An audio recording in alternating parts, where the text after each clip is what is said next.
She was 18 years old when she found out she was pregnant.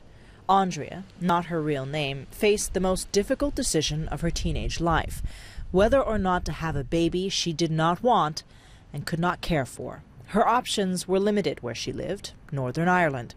There were no private clinics that performed abortions, so she traveled to a clinic in England. She says 90% of the women there had traveled from Northern Ireland and the Republic of Ireland. She went ahead with the termination, but the delay in raising the money for the procedure meant that she was already in her second trimester, ruling out a chemically induced abortion. I think if I'd been able to access the services sooner, if they were available in Northern Ireland, in keeping in line with the rest of the UK, it would have made a huge difference. It's very, very painful, a very difficult thing to go through. And to be able to just access the services quickly once I knew that I was pregnant and maybe have a medical abortion would have been much preferable. Now, Northern Ireland has a private family planning clinic that offers abortion services.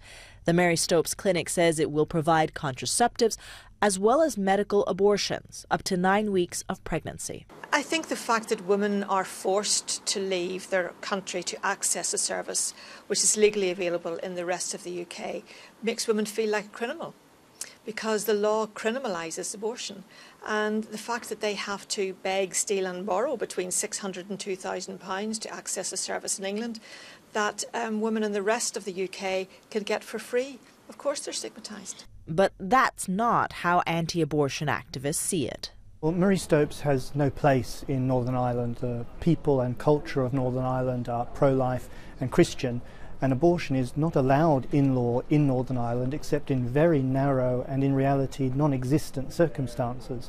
And we fear that the abortions that will be performed by Mary Stopes in Belfast will in fact be illegal abortions. In Britain, the 1967 Abortion Act guaranteed a woman's right to abortion in most cases, but that law does not apply to Northern Ireland.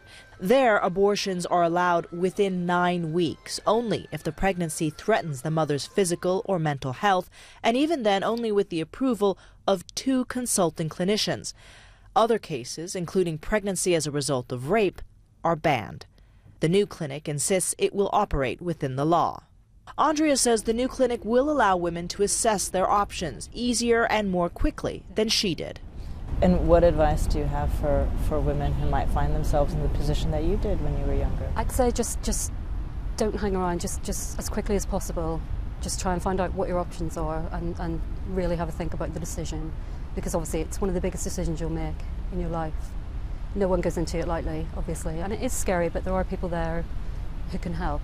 Help for women like Andrea is what the Mary Stopes Clinic says it will provide, even as critics protest outside its doors. Atika Schubert, CNN, London.